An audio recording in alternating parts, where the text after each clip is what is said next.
Yo, what's up, it is Dan or DMAD96 here, and welcome back to F1 Manager, where in this episode we are going to be starting the first round of the season at the Australian Grand Prix at the Albert Park circuit in Melbourne.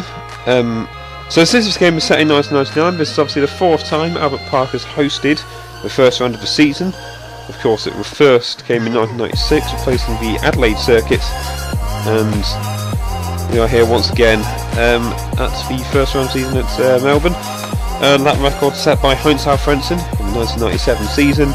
That could be beaten today, hopefully by a Stewart, but I don't think it will be. So pre-season testing was quite successful. For us, we were second fastest, and I'm hoping we can have some good pace in the race as well. But obviously we're only in a Stewart, so I doubt we're going to be faster than McLarens or Ferraris, but I think around the pace of Williams and the Benettons is probably where I'm expecting to be, as we have pretty much the same car as Williams and Benetton. The only difference is we have more powerful engines, we have worse electronics from both, but we have better brakes, so I think on terms of pace we're probably better than Benetton and Williams. So our aim from the board of directors may be to finish in 6th, but I'm going to try, my personal aim will be to try and finish in 4th, so that's what I'm going to try and do for this season. So without further ado, let's continue, and I will come back whenever there's something interesting that's happening. So now it's time to move on to the race, and of course it is the Australian Grand Prix. Now I did record this just now, and then I forgot to save the game. Yeah, so I'm going to record this again, and no, both my drivers didn't retire. I literally forgot to save the game. So so the first one of the season is the Australian Grand Prix. We're going to be doing that now. Like I said, it's going to be Melbourne's 4th time hosting the opening round of the season. Race that record is 1 minute and 30 seconds, set by Heinz Frentzen of the 1997 season. Changes to the car, we've put the new parts on the car, so hopefully we should be quicker than we were in pre-season testing. Of course, we have better drivers as well. So now, without further ado, let's go straight down to the track for the practice session. Okay, so here we are for the free practice session.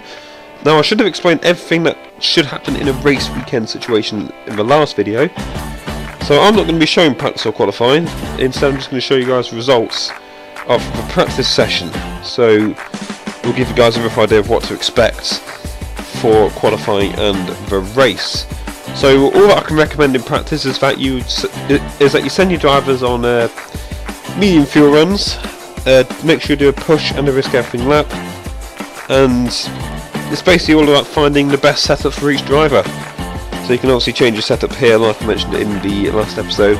Even if it's not perfect enough, you can just send them out on track again. So I'm going to do practices off screen, and I'll see you guys at the results. Okay, so practice has just finished, and it's looking pretty good for us, I've got to say. We're 5th and 6th, which is about the range where I was expecting. I think for the race, points is definitely my aim. I think the win's pushing it too much, same as a podium. But yeah, I think 5th and 6th, I'm happy with that for practice. Ahead of the Jordans, which I didn't really expect to be faster than. They're down 7th and 8th. Benetton quite lower down than I expected in 10th and 11th. No real surprises. Mika Hakkinen top of the session, but McLaren's just dominant, so that wasn't a surprise at all. Eddie Irvine faster than his teammate. Now that is not a major surprise, but definitely didn't expect that. His teammate, of course, being a world champion. He's 3rd, David Coulthard in 4th, and then both of our cars in 5th and 6th. So it looks like it's going to shape up to be a very exciting qualifying session. So without further ado, it's time to move on to the qualifying report. The sun was shining across the Albert Park circuit as the first qualifying session of the 1999 Formula 1 World Championship got underway. Minardi rookie Marc Gené lines up last in his debut, 2 positions behind the returning Luke Badoa. Arrows were slow in pre-season, and their pace hasn't continued into Australia. Toro Takaki lines up best out of the back marker teams, whilst Pedro de la Rosa lines up on the back row in 21st. Jacques Villeneuve showed that the new BAR team had promise of a solid 12th place, whilst teammate Ricardo Zonta struggled to 17th. Pedro Diniz got the better over experienced teammate John Alesi. However, 14th and 16th was not what Peter Sauber expected out of this session. Directly ahead of each Sauber was the Prost team. Olivier Panis got the better over teammate Jarno Trulli. Expected to be a surprise this season, Giancarlo Fisichella managed to make the top 10 in qualifying, one place ahead of teammate Alex Wurz. In his Williams debut, Ralf Schumacher took an impressive 5th, and outclassing his returning teammate Alex Zanardi, who only managed to beat the two Arrows and Minardi drivers in 18th position. Stewart showed promise in testing, and it had continued this weekend, with Barrichello 6th and Herbert 7th. New team boss DMath96 expects good things from the team in their massively improved car. Heinz Alfredson managed an excellent 4th, and will be looking to give the championship contenders a good run for their money, whilst 1996 world champion Damon Hill was a way off the pace in 8th. A major shot was Eddie Irvine, who couldn't find pace at all in the qualifying session and starts way down in 9th. His teammate and the two-time world champion Michael Schumacher couldn't match the two McLarens and starts in 3rd. This means that McLaren kick off their 1999 season with a front row lockout, being led by current world champion Mika Häkkinen. Can he keep his teammate David Coulthard behind him in the race? It's now time for the Australian Grand Prix. Okay, so we're now just setting up the strategy for both cars for this race. So your technical director will give you some advice telling you how much stops to do. So he's recommended a 2-stop strategy. He'll also give you the recommended fuel you should use for the race. Now, I just ignore what he says and just do the calculations yourself. So that's what I've done for both drivers. Hopefully they'll be fueled for the race. Qualifying was pretty good, not bad at all. Happy with 6th for Rubens. And Johnny Herbert I think could have done better, but I did make a mistake in under-fueling his car. So it's going to be very interesting as well. Eddie Irvine down in 9th, big surprise that is. And we're ahead of Damon Hill. So I think our main aim from the start will be to try and get past Frentzen and Ralf Schumacher. So without further ado, let's move on to the race. So here we are, on the grid here for the start of the 1999 Formula 1 season. There is lights out, away we go. Johnny Herbert getting alongside his teammate. We're having a look at the replay of Johnny Herbert's pretty good start. This is not really what I wanted to happen, but yeah, Johnny Herbert alongside his teammate straight away, not getting onto the rest of starts. Barrichello trying to get past the Williams, as we'll see, going into turn 1 now. And no, he doesn't get past Ralf Schumacher. Both Stewarts hold their positions in 6th and 7th. Ralf Schumacher keeps 5th, and Mika Häkkinen leads out of turn 1 as we go into turn 3. It's Mika Häkkinen in 2nd place, even so David Coulthard made a mistake there, is actually in the lead of his Grand Prix, so he's managed to make the jump on his teammate and take the lead for McLaren. Mika Häkkinen 2nd, still McLaren's dominating at the minute. But a decent start for the Stewart boys. David Coulthard leading, however. Also Johnny Herbert and Rubens Barrichello slowly keeping up to that Williams driver, but Eddie Irvine has had a great start from 9th, all over the back of Johnny Herbert in 7th, so he has managed to pass Damon Hill. And Johnny could be under pressure here from Eddie Irvine, and if I was in his position right now, I would really be scared, because he'll have that very quick Ferrari behind, and Ralf Schumacher's holding up a train here, and Barrichello's being slowed down. Johnny Herbert's catching up, and it's allowed Eddie Irvine to catch up, and Ralf Schumacher's going all over the place, and Rubens Barrichello desperately tries to make a move on the Williams. He nearly had him there. I think there was slight contact going into the penultimate corner, and I think Barrichello's best chance for passing opportunity will be going into turn 1 as we start the second lap of this Grand Prix. It is David Coulthard who leads from Mika Häkkinen and Michael Schumacher, but Rubens Barrichello trying to pass Ralf, but no, he doesn't make it stick, and he stays in 6th position. So the bad news is Eddie Irvine's passed us, but the good news is we have managed to pass Ralf Schumacher. Rubens Barrichello still holding on to 6th place, Johnny Herbert still in 7th, and the battle for the lead is still looking pretty similar. David Coulthard still leads his teammate Mika Häkkinen, and well, I think if Coulthard stays in front, I can't see anyone beating him really. So it's looking good for McLaren at the minute. It looks like it's going to be a 1-2 for the team, unless Ferrari can get their act together here. Skipping a few laps ahead, and it is still for McLaren with David Coulthard in the lead of this Grand Prix. But the big news is that behind, the Stewart drivers have managed to clear the Jordan of Heinz Frentzen. Rubens Barrichello in 5th, Johnny Herbert in 6th. The next target will be Eddie Irvine, but he is quite a way ahead, so I doubt the Stewart boys will be able to catch him up in time. And we've had our first retirement of a race. That's Olivier Panis in the Prost. He's out of a driver error. We're now on lap 18. Rubens Barrichello has cleared some back markers. Johnny Herbert is stuck behind some, so he's losing a little bit of time. We're going to move Barrichello down onto whole position. He's quite a way ahead of his teammate, and we want him to save the car before he makes his first pit stop at the end of the next lap. Meanwhile, this battle for the lead is getting quite tense. David Coulthard is struggling with back markers. Tora Takaki has just let him through, and Coulthard continues to race in the lead. Mika Hakkinen in second. I think has he cleared the Arrow? Yeah, he has cleared both the Arrows drivers, and now he can set the charge towards his teammates. Here we are, Rubens Barrichello, who's just going to come into the pits for his first of his 2 pit stops for his race. Solid pit stop, and he exits the pit lane with a decent pit lane time, 9 minutes. So basically just under 10 seconds, so not bad. Alessandro Zanardi sets the fastest pit stop of the session so far.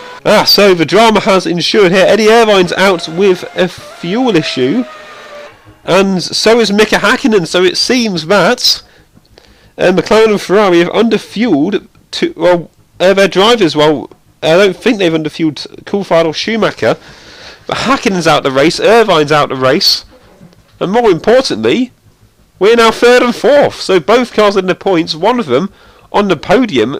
This could be a great start to our manager career with Stewart. Okay, so on to lap 29 of the Grand Prix.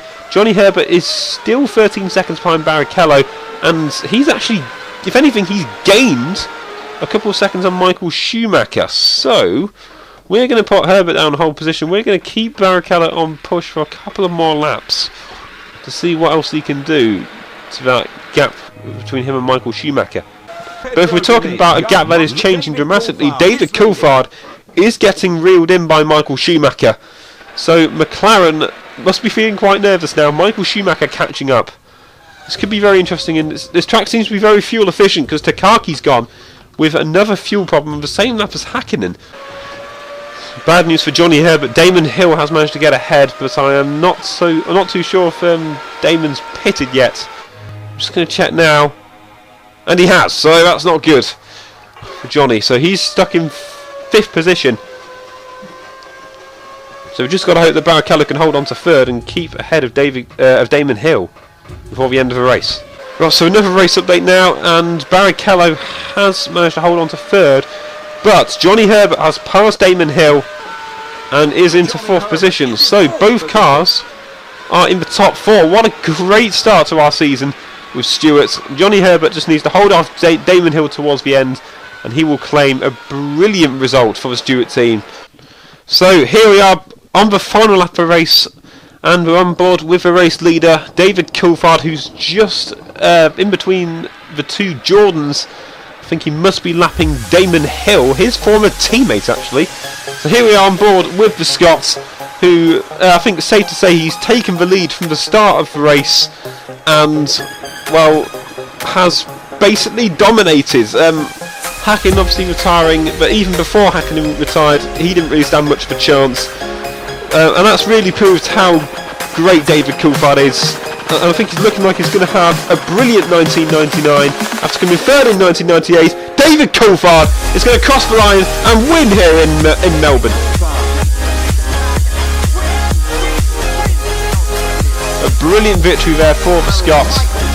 As we go on board with Michael Schumacher, who's going to cross the line in 2nd place. He gave it his best go, but Coulthard just managed to make it better, and he will take 2nd for Ferrari. A decent start, of course, of Hakkinen retiring. He's managed to take 2nd, and I'm sure he'll be aiming for the championship after losing in the cruelest of ways in 1998 with a tyre puncture. But I think we need to watch this moment here.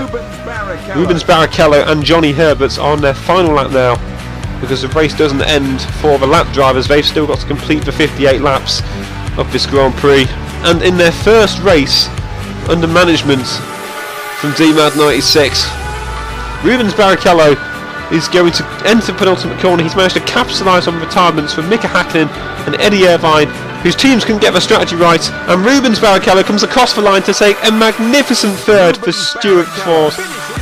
Brilliant drive for the Brazilian. Johnny Herbert, the experienced Brit, crosses the line in 4th. A fantastic result for Stewart.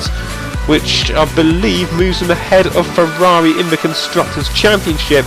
Damon Hill and Heinz Alfredson will take the final points for Jordan. And what can I say? Very, very good race. Finishing 3rd and 4th. Excellent drives for both of them. And, well, David Coulthard wins the first round, so it looks like the championship's going to be very interesting. Of course, we're going to have to wait and see what the likes of Hakkinen and Irvine can do in the next race. But I think their teams have got to manage their fuel better. Obviously, both of them retiring due to what seems to be a lack of fuel. And Takaki was the other retirement, but that made no difference, really. So, that's the end to a pretty decent Australian Grand Prix. So, after the race, we'll get emails from our personnel. Andy Fleming will tell us about the tech race. So, it looks like that it's just between us and Mclaren. So, we have the most advanced engine, barge boards, front wing and rear wing. We're not using our most advanced electronics. McLaren seem to have the best in everything else. Rob Armstrong is just telling us about the money that we've earned, and we've managed to earn 2.1 million prize money. I think that's due to the good results, and 1.1 million in sponsorship. And Gary Anderson has just reported that both of our cars are heavily worn in terms of parts. So moving on to the Drivers' Championship. Makes no difference really, because it's the same as the top 6 in the race.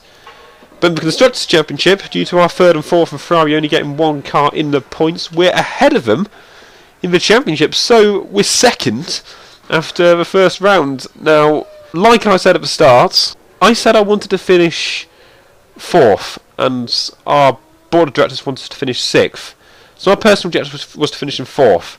I think the 2nd is pushing it a bit too much, but I think 4th could be likely, especially after this race. What a brilliant start to the season. We're 2nd in the Constructors' Championship, and we're going to see what we can do in the next round. And the Team Manager Championship, we're top of that, ahead of Ron Dennis, and, well, interestingly, it's Alain Prost in 3rd, and I don't recall Prost doing anything useful in this race. And how he is in 3rd, and John Tott, who finished in 2nd, is down in 7th, is beyond me, to be honest. So the next video we'll see the Brazilian Grand Prix at the Interlagos circuit. In real life, I like this track. In this game, it's not a bad track either. I'm not too sure if the attrition rate's that high after previous experiences of this, but hopefully we should have a good race. Jack Villeneuve has set the race lap record, 1 minute 18.3 in 1997. So we had a podium in this race. Maybe we can try and get some more major points in this race. So I hope you have enjoyed today's episode. If you have, please leave a like, comment down below, and subscribe if you're new to the channel. I still haven't arranged my driver contracts yet. I haven't looked at the suggestions from the previous episode because I haven't yet uploaded it. But be sure to leave more suggestions down in the comment section below for drivers to sign for the next season. Until next time, guys, it's been DMan96. We'll catch you guys later.